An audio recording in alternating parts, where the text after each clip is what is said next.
Hi, this is Dr. Keith McAfee. Welcome to Medicine and Faith, where I take a subject of medicine, teach about it, and then relate that to our faith. Today, we're going to talk about a very common phenomenon called reactive hypoglycemia. Many of you may actually have that. It's a long one to write, though, isn't it? Reactive hypoglycemia. Low glycemia, blood sugar. Reactive means it's reacting to what we've eaten. Why does this happen? Okay, so now we have to draw a graph. Here's time as it goes by. Here's when you eat, and here's your blood glucose level or your blood sugar level, okay? So when you eat a meal, your blood sugar, let's say you eat a meal, a lot of carbs and what we call high glycemic carbs, which means they absorb quickly. The epitome being table sugar. If you just drank a bunch of table sugar in water, of course it goes into your bloodstream immediately and you get a spike of sugar. It doesn't absorb slowly, it absorbs very quickly, okay? But a lot of foods do the same thing. So your sugar level will go very, very quickly high, okay?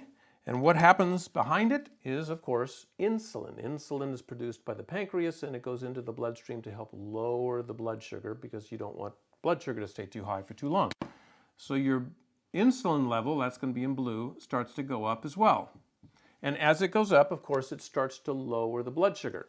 So as it gets up to a certain level, then the blood sugar absorption starts to go down, and it comes down quickly because it goes up fast, it comes down fast. And it goes down fast like this. And at some point, then, it gets back to normal. Now, this is not zero. This is normal sugar. Zero would be down here somewhere. Now, the insulin level, of course, always lags behind the sugar. So as it starts to go down, then your insulin level starts to go down too. But the problem is insulin doesn't go down as quickly as sugar does, okay? So at some point, you've got a normal sugar and you've still got a little extra insulin in your body, in your bloodstream. Well, insulin doesn't care what your sugar level is. It's going to lower your sugar even if your sugar's too low.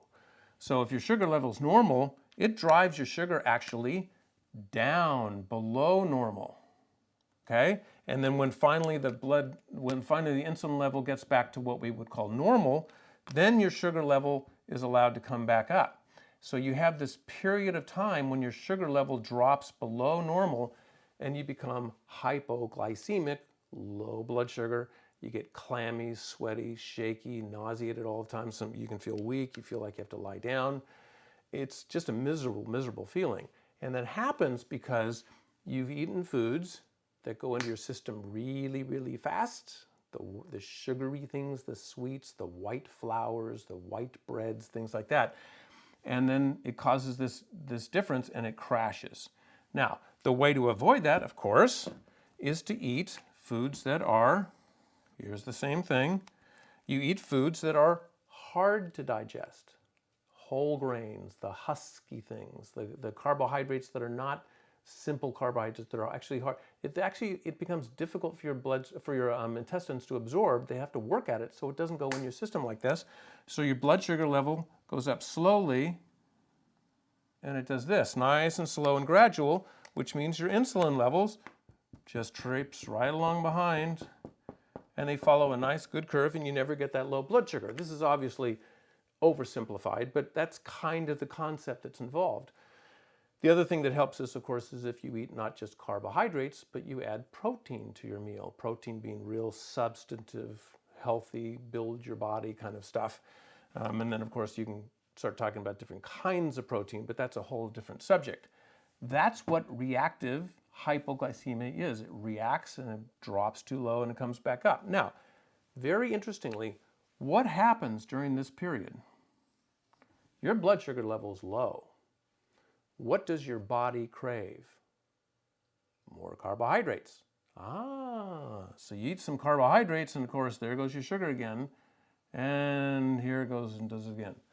And so then you crave sugar and it goes up like, so you're always craving carbohydrates because your body's always trying to react to the reaction. It's trying to compensate for the overcompensation. And so you get in this vicious cycle of carbs and carbs and carbs because you're eating the wrong kind of carbs. You're eating the easy to digest, the simple almost the kind of the intestinal lazy kind of carbs. Now, we do this in our spiritual lives all the time.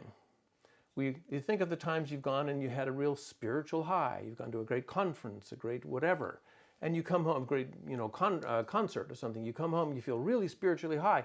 Our bodies are not built to be always spiritually high, because a lot of that is an emotional spiritual high. It's not a presence of God high, which it is as well, but a lot of there is emotions involved.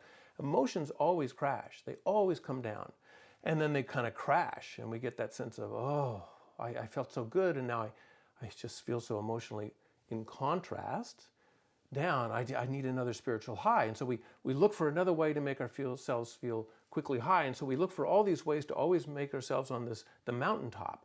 And we try to go from mountaintop to mountaintop. What we really need in our lives, these are good. I'm not saying these are bad. They're great. But keep in mind, you got to be careful about this drop down here when we sort of come down. If we have our lives where it's more of a steady, constant, good, healthy spiritual ingestion of God's presence, you don't get these problems. You don't get the down times. But remember, I told you that the carbohydrates that make this happen are difficult to digest. It takes more work for your intestines to digest them, which is why you don't go into your bloodstream like that. They have to work to get it in, and so you get a little more, and your sugar is absorbed slowly over time. So in our spiritual lives, instead of going for the mountaintop experiences all the time, let's do the things that take a little more work. Time for devotion, time away from the rat race. Not just the spiritual highs, but dedication, scripture reading, scripture study, fellowship with friends, time fellowshipping at church, time serving others and serving the poor, serving the folks who need their help. That takes a little more work, a little more sacrifice. We don't get quite the fun times them, but they really are what keeps our life spiritually steady, spiritually strong. Let's avoid those in life. Let's avoid those in our spiritual life. Do the things that take a little more work, a little more devotion, a little more effort, you might say, but they really pay in great, great, great rewards. Thank you for listening. I look forward to talking to you again soon. I hope you enjoyed this video. If you would like to see other such video logs, please go to my website, KeithMcAfee.com.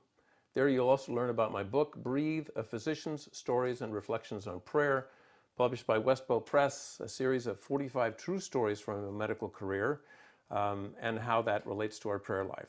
Thank you very much for listening. I look forward to talking to you again soon.